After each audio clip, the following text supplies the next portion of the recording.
In Italy, they consider, as we do, this part one of the most flavorful areas of the pig, being the butt. If you're not familiar, the butt of a pig is actually the upper part of the shoulder. This circular piece of meat here, which is the end of the loin, is called the coppa. I'm sure you've had sliced coppa. This is the most expensive piece in an Italian butcher shop to buy. Ora andiamo a tagliare la cosa, lasciamo una metà di carne e una metà giusta misura del pezzo. So to separate the rosticciana, that's what I was telling you was the 1 through 4 ribs. He cuts through questo pezzo solo di carne, poi inizia la membrana. This thin piece of meat, and you find this membrane here. And once you get to that membrane, it's very easy to pull back.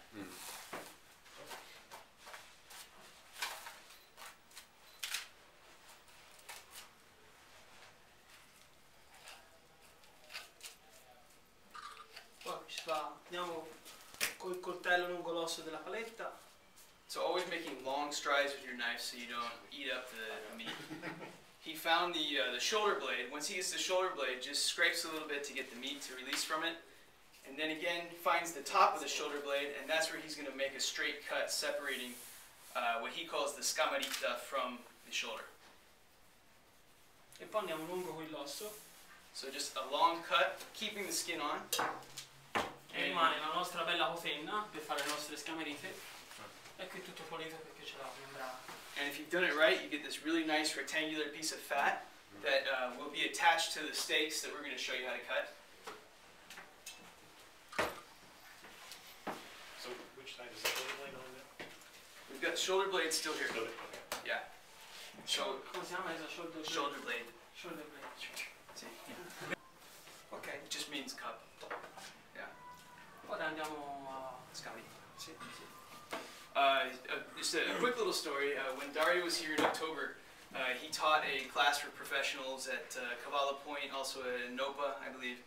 And he somehow he heard about Avedanos, and he came in with his wife. He's from Walnut Creek, and they came in here and they saw Dave the butcher, and Dave had his signature. What would you call it? My scabbard. Scabbard that hangs around his waist, a big piece of metal with all his knives in there. And he said to his wife, "Oh, ask him where I could get one of those. That's really cool." And Dave saw this guy and he thought, "Just some tourist." I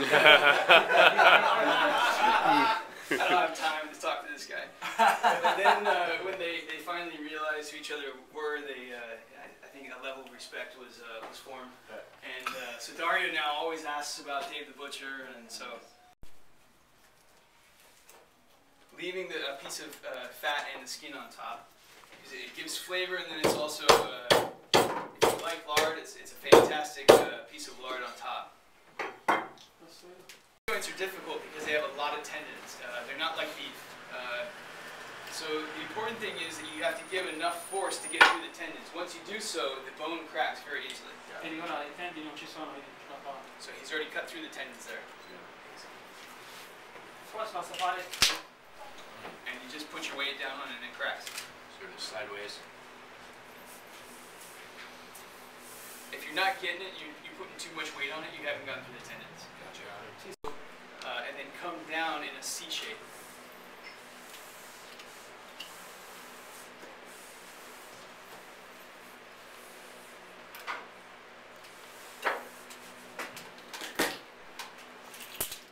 Facile. Easy. What's that? No, this is all apprenticeship. Yeah.